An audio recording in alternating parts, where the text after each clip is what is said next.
Thanks for joining me, everyone. Charles Moscowitz here. Welcome to the program. Monday through Friday, 12 noon, I'm going live here at YouTube and other subscribing platforms. My guest is Leo Hohmann. He is a journalist. He's the author of Stealth Invasion, Muslim Conquest Through Immigration and Resettlement. And he's got his handle on a bunch of issues, obviously, that are coming up today. Leo, thanks for joining me today. Oh, I'm very much happy to be here with you today, Charles. Thank you. So obviously the big story for, I think, everyone, liberal and conservative, is the fact that in the wake of the killing of George Floyd, that seemed to have triggered what can only be described as a national insurrection, a rebellion, a revolution. You've got black neighborhoods being looted, black businesses being burned down, black people being killed by these communist agitators, some of the same type of people that did this in the 1960s and destroyed entire black cities for a generation, like Newark and Detroit. It's not that bad yet, but the summer is still young. What do you think they're up to? Yeah, in certain ways, Charles, I would almost say that it's worse than what we saw in the late 60s, because back then we at least saw the cities, the major cities where these riots were happening, at least trying to make a semblance of an effort to quash the riots and restore order. Whereas today in these cities like Seattle and New York, Chicago, you seem to have communist mayors, or I guess what I would call Fabian mayors. They're not communists in the sense that they want a bloody revolution, but they're like Fabian socialists who aid the militant communists. For those of your listeners who aren't aware, the Fabian Society was started by George Bernard Shaw back in England during the time of the right around the Russian Revolution. And these Fabians down throughout history, they say they're not violent, and they're not, but they want a communist society as much as their counterparts on the other side, which would be what? The Bolsheviks. And I think what you see going on in American cities right now are you have Bolsheviks rioting, smashing, and looting, targeting the three things that communists always target. They're going after small business, which represents what? Capitalism. They're going after our history. They have to erase a country's history before they can take it over, right? And so they're targeting the monuments. And number three, they're targeting God, because communism is always against religious worship of God. And so they're desecrating churches, burning churches, writing blasphemous slogans on the churches, things like this. And I only expect to see this increase in intensity as we get closer to November. They're coming in waves. Bill de Blasio and folks like this, they're Fabian communists. And so they're going to allow a little bit at a time. But it's interesting because you see the Bolsheviks even coming against the Fabians, like they will, hold a rally outside of City Hall, or in the case of Seattle, they were even outside of the mayor's house, I believe. And that was, they kind of went too far even for the Fabian socialist mayor, Jenny Durkin, there in Seattle. And so she now is clamping down on the CHOP autonomous zone within her city, which of course, if she'd been a true American, she never would have allowed in the first place, right? Right. And I think that your analysis is right on with the Fabian socialists. Their symbol is the tortoise. Yeah. They work from the boardrooms. They work from the plush, Correct. wealthy, top 1% leftists, the limousine liberals, we used to call them, who believe in slow and steady devolution, I would argue, into an international ant colony. They believe this is their religious faith, and they believe it's based on some pseudoscience. And, I don't know if they're even conscious of it, but I think most of the big people like de Blasio are fully conscious fully witting. They did start in Britain, as you say, George Bernard Shaw and others, William Morris, the Webbs, William and Beatrice Webb, and other people, very elitist British Anglophiles who believed in this Anglo-American international order, and uh, and that their first American significant organization was the ACLU. And I Mm, mention that because it's important to note that the ACLU operates under the guise of supporting the Constitution, but what they do, and it's classic Fabianism, is they leave in place the laws and the language of the law, but they change the meaning of the words to suit their socialistic, yes. collectivist approach. Thus, like the word freedom becomes a euphemism for communism or redistribution. The word taxes becomes a euphemism for courage. We could go through a whole list of things, and they do it carefully and slowly. They take a long lens view. They view things in terms of centuries rather than years. And that, yeah, the revolution of right now represents the classic scissors strategy. The upper slice is the Fabians who sit in their fancy boardrooms and their billion-dollar mansions. And the lower slice are the street types who go in and loot and burn black neighborhoods and black businesses in the name of creating social equality. And I think that this is exactly what's going on. Now, Leo, I think that what you're talking about is becoming more obvious to more people. I think that more Americans are getting sick and tired of seeing statues of Abraham Lincoln and Ulysses S. Grant toppled and threats to dynamite Mount Rushmore. Hmm. And I think they're getting sick and tired of these Occupy movements, which, by the way, yesterday, apparently, another shooting in Seattle killed a 14-year-old black teenager, Yes. and the police can't get in there to help. And I think it's going to backfire on them big time if just by nature, because they're, as usual, the left is overstepping its bounds. The Fabians are losing control, and the Bolsheviks are getting the upper hand. Good point. Excellent point. See, that's always the danger. It doesn't seem like our side puts up any resistance to these folks. The Republicans are largely absent in the current uprising and the current tensions that we see in the country. They appear to have no opinions, and if they're asked, they just give, sort of a vanilla answer and give sort of lip service out of both sides of their mouth to the Black Lives Matter on the one hand, but oh, we need to, stay within the law. It's okay to get rid of the monuments, but you have to do it if you don't like the monuments. There's a process and a legal way to remove them, and we need to follow the law. But they're very weak-kneed and very mild-mannered folks, aren't they? Um, Completely spineless. Yes. So the only you raise an interesting point, and I think you're correct that the only reason for hope is not that our side will challenge and put down this uprising, but only that they on the other side will overstep and overplay their hand, and that it will backfire on them. And apparently maybe you're thinking that it will play out at the polls in November. I hope so. I hope we don't have a November surprise with a massive cheating operation by the left, because I do feel like if we have a fair election, I agree with you that the so-called silent majority will come out to vote, Mm. and that we will see I believe it would be a landslide victory for Donald Trump in November if we have a fair election.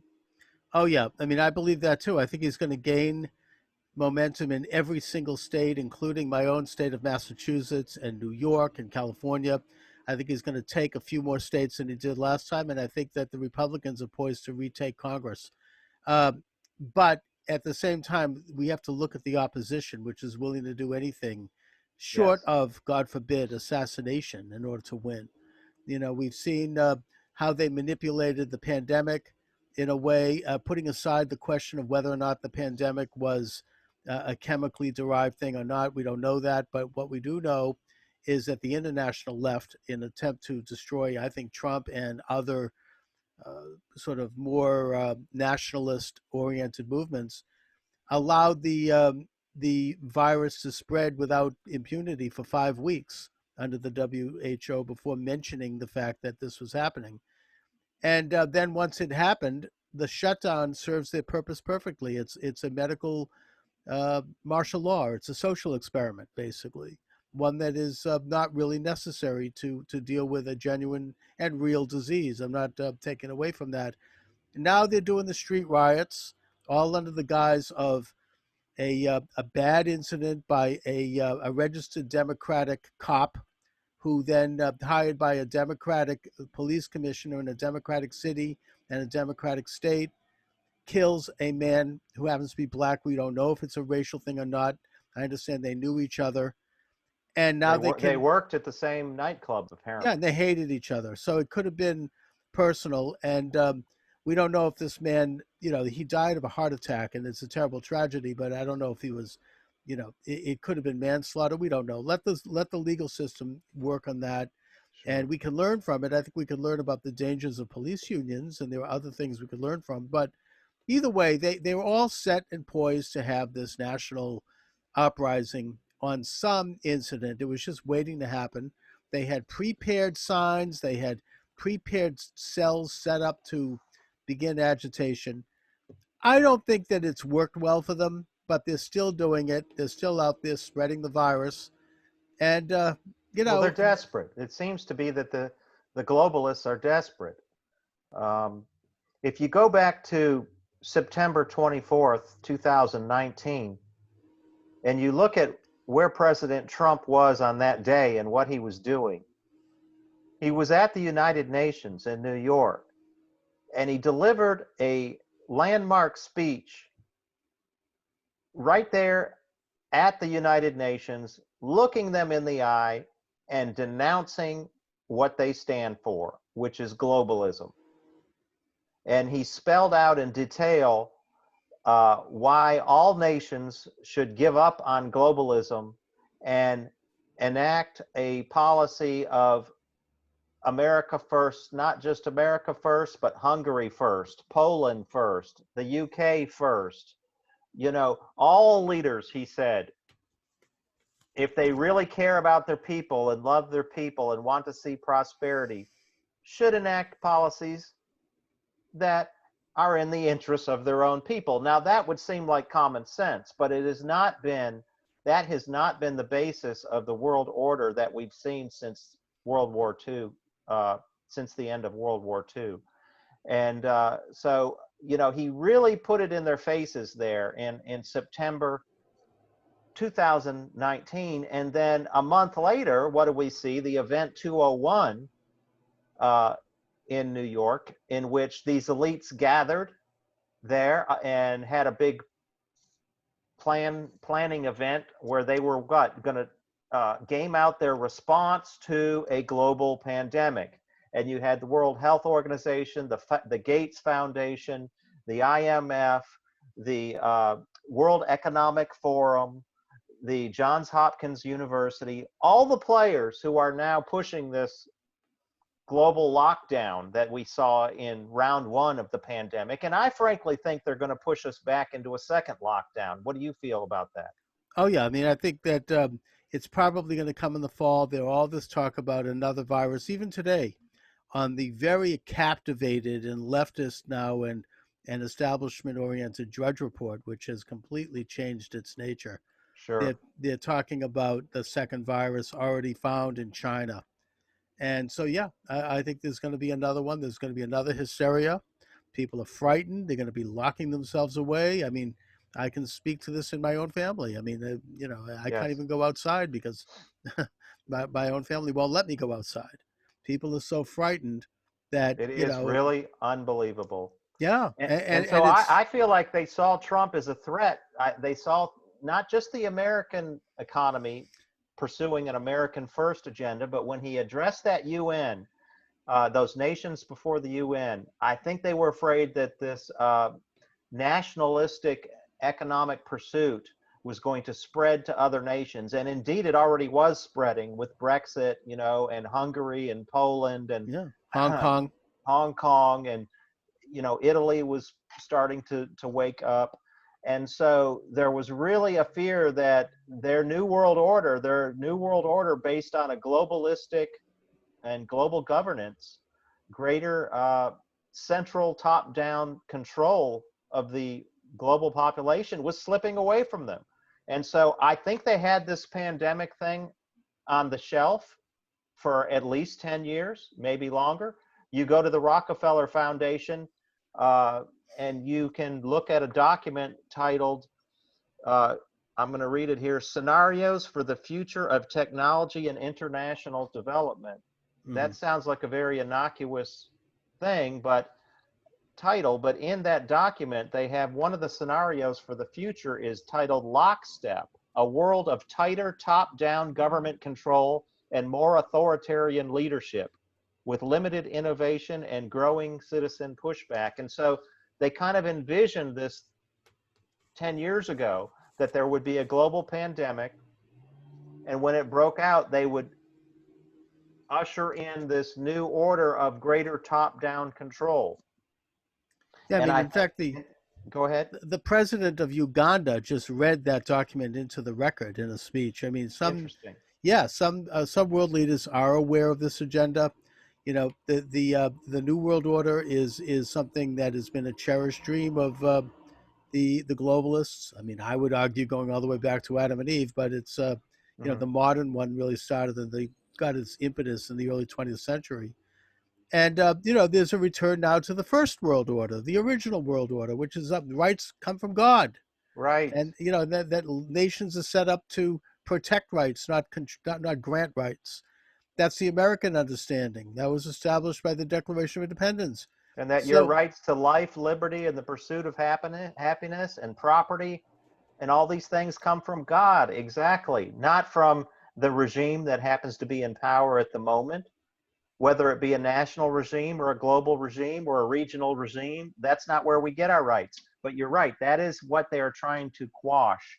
And I think the powers that be behind this agenda, this United Nations agenda, it's written into the Agenda 2030 for Sustainable Development. Yeah, Agenda 21. Yes, Agenda 21, which morphed now into Agenda 2030.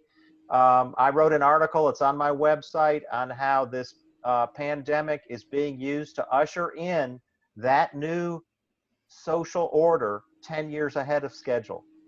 And let me just comment. Article is just really going wild on the internet because it was written on April 15th and it's still getting hits because as this unfolds, people are starting to see that that's exactly what's happening. They're talking about the Great Reset now. The World Economic Forum rolled out its big announcement about 2 weeks ago saying that we are going to use this pandemic. They're out there with it, Charles. They're openly. We're going to use this pandemic to usher in a quote great reset or a great economic reset. But they also talk about not just the economy, but a new social order. And if you read that Rockefeller document, it sounds eerily exactly the same tones that you see in the World Economic Forum with this great reset. So 10 years ago, they were writing about it. And in fact, they've been talking among themselves, these elites, about a great reset for 10 years. There was a book, I don't remember the author, but it was titled The Great Reset that came out in 2010. And so they've been talking among themselves about a great reset. Now they're announcing it to the world. Okay, not only the World Economic Forum, but you have Prince Charles chiming in about this and putting his support behind it. You've got the IMF. You've got the UN, Antonio Guterres, the Secretary General. He put his clout behind the Great Reset. They're all publicly talking about it and saying we must use this opportunity, quote unquote, to usher in a Great Reset. And it is really frightening because they don't give a whole lot of details as to what that means. Well, the Great Reset if it's anything like Agenda 21, which I'm sure it is, Hmm. the Oh yeah. idea is, I mean, that came out of the Rio Conference in the 1980s. That was not ratified by the U.S. Senate. It was rejected by the government. So they're doing it behind the scenes. What they do is they get unelected bureaucrats in municipalities, local governments, and state governments who either operate for themselves or are fronts of some kind of weird sounding euphemistic organization, the way Black Lives Matter, these are Hmm. Hmm. euphemisms. And they come in and they start to enact various, whatever they call them, directives, points, degrees. In other words, they're making laws that have to do primarily with restricting people based on environmental considerations and Sure. other social considerations. And it's a big experiment. This is something you can find out about. There are communities in Massachusetts, for example, where I live.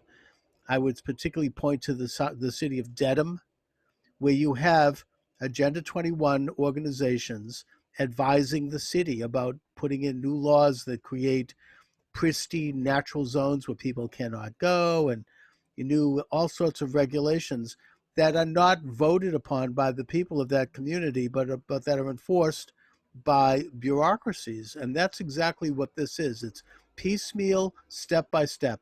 The Green Belt Project, all of it.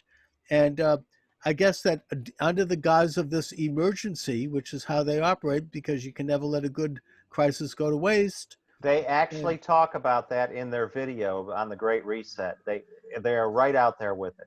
incredible. And And in very that, frightening. it's like a 5 minute video, and you see the director of the IMF, you see Prince Charles, you see Klaus Schwab, who's the founder of the World Economic Forum, and you see Antonio Guterres, the Secretary General of UN, and several others on this video, all speaking about the Great Reset. Now is the time. We must launch this now. We must not waste this opportunity.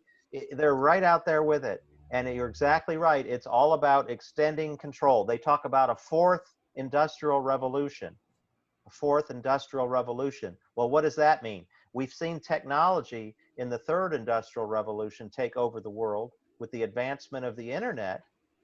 But now with the fourth industrial revolution, they're talking about these things like you're saying, deindustrialize the world, start to merge the technology of the internet that's out there with the human body.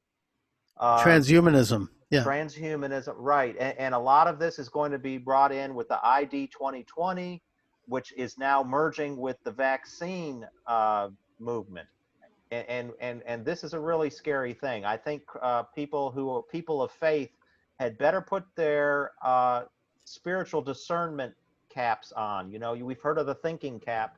It's time to put on the discernment cap and start not just looking at the news of the day and one step at a time. I feel like too many people out there just look at everything in isolation, Charles, and they don't connect dots, and they don't put things together as to, okay, this is here today, but what is the next step? Okay, you have to look at the patterns and the trajectory of things, not every little thing that happens in isolation. Right. You have to integrate the whole picture and see where's Waldo, as it were. What's hidden in this picture, to learn how to look at news and information.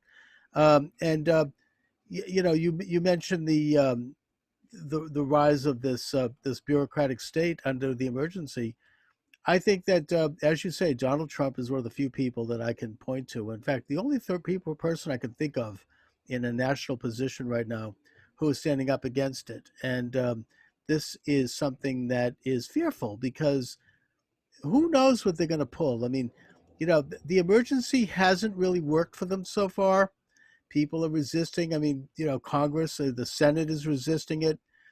So they're going to get more fierce. It's going to get uglier. It's going to get meaner. You mentioned voter fraud. That's a big one, because already they're agitating. There's this documentary going around where they're still pushing this idea that somehow, for example, the election in Georgia was stolen from Tracy Abrams, which is Right. proven false by New York Times reporters who went down there and investigated it and found that election was on the up and up. You know, Hey, even Biden is eliminated her from his potential list yeah. of VP candidates because the woman is delusionary. I mean, Well, she's yeah, so but they're still delusional. pushing it. She's so delusional. She doesn't know where she is. She still thinks she's governor of Georgia. But they're still pushing it. And, you know, Georgia was overwhelmed with voters during that election, but most of those voters were minorities. So they were not Correct. suppressed. I mean, they all No. came out.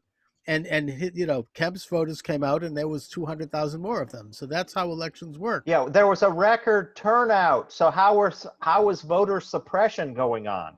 Exactly. But that's a big agenda. They have a new Yes. documentary out that they're running constantly, and this is going to be, you know, a real push, getting votes to be sent out by mail. Even the main person that does this in Washington State has gone on record as saying you can't do this. It's not a good idea. It has to be done. It takes years and years to set up a program that does this. You can't just put it together right away. But they're doing it under the guise of an emergency. And yeah, I mean, I think that's going to be one of the means by which they're going to win. They're going to steal the election. They'll try to create DC statehood, which gives them 3 more members of Yes. Congress. If they Um, do win, Charles, I am predicting a massive, massive backlash against not only Trump but his supporters. I believe that Donald Trump will be arrested if he loses this election. He will be arrested and charged with something, possibly treason. I pray not, but this is what I'm feeling in my gut. And if you've got a former president who's charged and convicted of treason, where does that put all the people who supported him? In the sights of this same monstrous, pathological, uh, just sinister group of people who are running the Democratic Party right now. And people like you and me would probably be among the first ones who would be rounded up. People who have a public voice and have been out there promoting freedom and liberty and the actual meaning of the Constitution of the United States of America. I actually think that they're going to handle it a little bit more Fabian like if they win. I think what they're going to do to President Trump if he loses is the same thing they did to Joseph McCarthy Uh-huh. after he was censured. They're going to have him ostracized. None of Yes. the major media will pay any attention to his tweets or to his communications. He will not be interviewed. They'll turn him off of their accounts. He will be shunned. He will be ignored. He will be made irrelevant. He will disappear. In other words, they're going to make him a non-person. They Mm-hmm. won't even Mm-hmm. discuss him positive or negative. They'll just simply act like he never existed. And of So course, the COVID virus will immediately go away. oh, the next day. Oh yeah, Yes. Yes. that'll be gone. I mean, I think Eric Trump tweeted that out and quite accurately. It's like Iran Contra disappeared the day Clinton won the presidency. But before that, they were banging that drum every single Right. day throughout the Bush presidency. I mean, I remember Right. that. So yeah, that's exactly how they operate. They do it in concert. They don't necessarily sit down in a smoke-filled room, but they know, you know, they all think alike. They all, I mean, Absolutely. my father once told me that his uncle, whom I'm named after, who was a member of the Communist Party, he asked him once, "How do you get your marching orders? What, do you get a note from the Kremlin? I mean, how Uh-huh. does this Uh-huh. work?" And he said, "No, I don't have to because we all think alike. We all know how to. Yes. We all have we know how to operate. We all are of the same mind, And and and there's that's how it also goes." the people in the rank and file of the media, they're not important. Like the reporter out in the field or even the anchor on the desk, these are not the people in charge. They get they get their talking points for the day from their bosses. And it's those bosses who, like you say, all think alike. You don't rise to the level at ABC News or CNN unless you all think alike, right? You don't get hired to be the boss, the person assigning the stories, the person editing the story. You don't get to those middle and upper positions unless you toe the line. And in fact, it's so bad now that if you don't toe the line at the lower levels, when you turn in your stories or you turn in a video of your report, you're not only not going to get a promotion, you're going to lose your job Oh yeah, if you'll you be don't. destroyed. Exactly. And we see it every day. Even liberals, Charles, Oh yeah. are now being purged from the nation's great newspapers, once great newspapers and magazines. Oh yeah. No more You've seen investigation. the editor of the Philadelphia Inquirer lost his job a couple weeks ago. The op-ed editor at the New York Times lost his job. Um, Because he allowed the in a one for the first time in 3 years a pro-Trump editorial, which absolutely resulted in a meltdown. And you're an old newspaper man, Leo. Right, I want to ask you. I mean, I think that when the Trump presidency began, there was a complete drop in standards, in that all of a sudden the mainstream media would go out with these one anonymous source articles, and then once that was exposed, they would then turn around and drop it into the memory hole.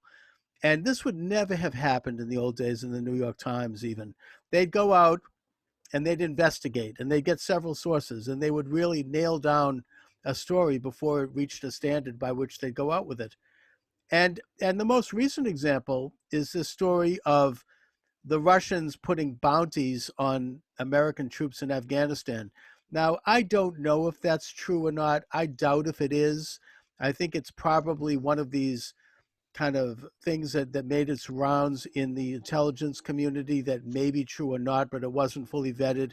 And there was some think in that department that gave it to the New York Times, and they ran it with a big story. Um, you know, the standards are out the window. They're just going to run with anything. This is what I mean, who knows what they're going to come up with next? I mean, and they're saving these things so they can drop them out little by, right. like a little, like a Chinese torture. They're going to drop another drop on the forehead each. They'll wait a few more weeks and then we'll have another one. What do you think about the journalistic standards today? I spent 30 years, Charles, in mainstream newspapers, and I have never seen anything like this. They've literally become editorialists in their news reporting. Um, these Washington Post articles now, you read, for instance, the Washington Post article or the New York Times article or the Yahoo News article about that couple in St. Louis that defended themselves Mm. with their guns as a Registered mob. Democrats, by the way. Yes, and this mob of 300 to 400 people comes rushing onto their property. This is private property. They break down the gate and they start entering the backyard. What were these people supposed to do? They did what any American would do. They went for their guns. 500 people against two people. They threatened to they threatened to kill the couple's dog. They were ruining their property. What happened to trespassing? What happened to be able the castle doctrine of being able to protect one's home? That's about as American of a legal concept as there is.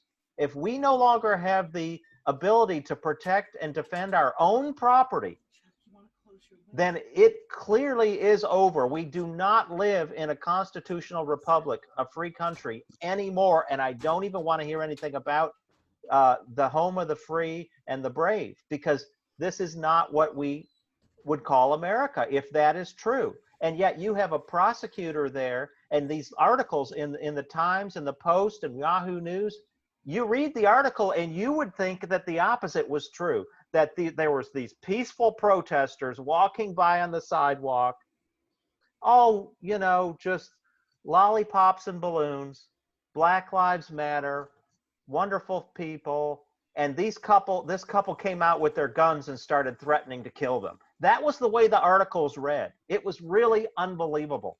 Complete flipping of the truth without a conscience.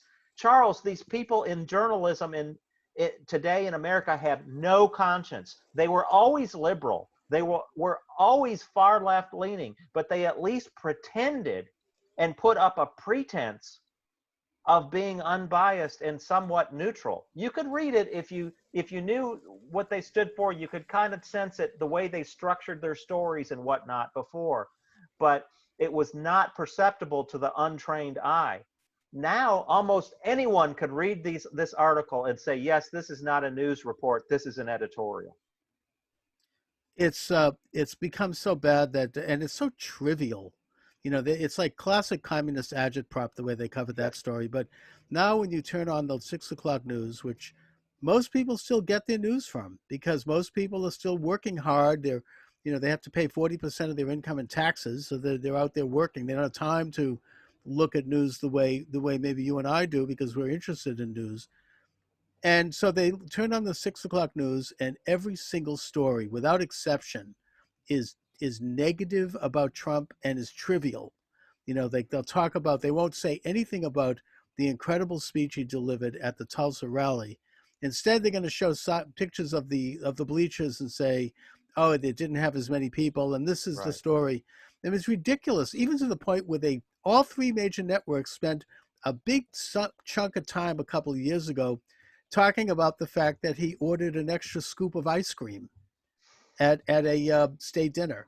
This is news. I mean, there's nothing better they can talk about that day, I guess. And this is what the American people are fed. This is the diet. This is the diet that they get every single day. And it's become so bad that, I mean, I hope people can see through it. I mean, I think that even liberals that I know who are total Trump haters, they squirm a little bit at this point, because it's so obvious and so blatant propaganda. And Joe Biden finally comes out of his basement yesterday and has a press conference, a so-called press conference. And they don't ask him a single difficult question about where he stands, on the riots. What would he do about the tearing down of the statues? No, they ask him these general questions, nothing specific, that he can easily make himself sound, good and against Trump on. They were only concerned about getting him to say things about Trump negative. They weren't asking him about what his own decisions would be in a situation that is now facing the president of the United States. What would he do if he were in office right now about A, B, and C? They didn't ask him any of those type of questions. It's just so obvious that they are card-carrying Democrats, and it's disgusting, just completely disgusting and pathetic. Well, I think in his case, they might be afraid that he doesn't have the cognitive ability at this point to. Absolutely. They didn't want to give him a tough question because they knew Right. he couldn't answer it. It wouldn't be, he needs right now a teleprompter type question, in order to come across as even looking halfway, it's not to be a complete embarrassment. He doesn't look like presidential material. No, he doesn't look good at And all. there's no way you can make him look like presidential material. But they're just trying to minimize how embarrassing he does look right now. No, he looks bad. And look, they did the same thing with Hillary Clinton. Never asked a tough question. Once she was given a tough interview by, I think it was Matt Lauer of all people, and she had a complete meltdown. Tried to get him fired. Yes. She was screaming. They're not used to it, right? No, they're not even used to a semi-tough question, let alone negative day in, day out, 24/7 coverage like Trump gets. They melt down with a question that's not, completely a softball question. And they took it even further, Charles. If you remember during the debates, they were feeding Hillary the answers to the questions. Oh yeah, sure. There was cheating. Was it Donna Brazile? It was. Yeah. Yep. Yeah. So Trump. I mean, look. I think that Reince Priebus, who I don't really favor, anyways. I think he's part of the deep state, as it were. But nevertheless, he made a very interesting comment when he said that Trump will win if he can get Biden to debate him and to come out and talk, because the more people see Biden, the more they're going to reject him. And I think already there was a recent poll which said that over 50% of people believe that he has some kind of a mental impairment at this point. Sure. And if he actually does debate Donald Trump, it won't be 50% anymore. It'll be 90%. Do you think he'll actually come out and debate Trump? No. I don't think he's going to leave his basement. They're going to keep him under wraps. He's like, it's kind of going to prop him up. Maybe they'll give him an injection of some kind of a drug that makes him feel better. And they're just going to parade him around like a stuffed doll. I mean, they're just going to try to ride the thing through. They'll get a bulldog for vice president. I would probably say someone like a Kamala Harris, who had a meltdown over the fact that Elizabeth Warren wasn't calling for censoring Facebook. Talk about authoritarian orientations. Right. And she's going to do the heavy lifting, and it's just going to be, a show. It's going to be like a propaganda show, and they're going to ride him right in. But So, unfortunately, they can't have her debate Trump. So, yeah, I don't think there's going to be debates. It's not going to favor them. Well, that's why I guess that's why they need another lockdown. They're going to have to do something like that. Anyway, Leo, listen, it's great talking with you as always. Let's do it again soon. Let's continue to do these broadcasts as we get closer, especially to the election. And I'm doing a whole series where I'm interviewing Republican candidates for Congress across the country. And, I want to just try to do what I can to shine a light on the situation. But well, you're doing a great job, and it's always a pleasure to join you on the program. Thank you, Leo. And I just want you to finish up by once again mentioning this agenda that's coming out of the UN, this internationalist agenda, this restart thing. I want people to remember that. Yes, it's called the Great Reset, and it essentially is bringing forth the agenda of the 2030 UN Agenda 2030 Sustainable Development Program, which has 17 goals and a whole bunch of sub goals under the goals. And if you read it, it's all about controlling the world's resources, controlling and putting more regulations on how the resources are used. That involves you, John Q. Public, your utilities, small businesses, how they, there will be no more freedom if this agenda is implemented. And I just encourage people to follow my website, go to leohohmann.com and click the follow button. And I hope to be keeping you up to date on all of this as it advances. Excellent. All right, Leo, thanks so much for joining me this afternoon. Thank you, Charles. Take care. Thank you. Okay. All right, Leo, and I'll send you a link once it's up on YouTube, which it already is, but I'll put it up there. Thank you. If you could put a link to my website, will do. In the great. Thank you. All right, Charles. Bye-bye. Bye-bye.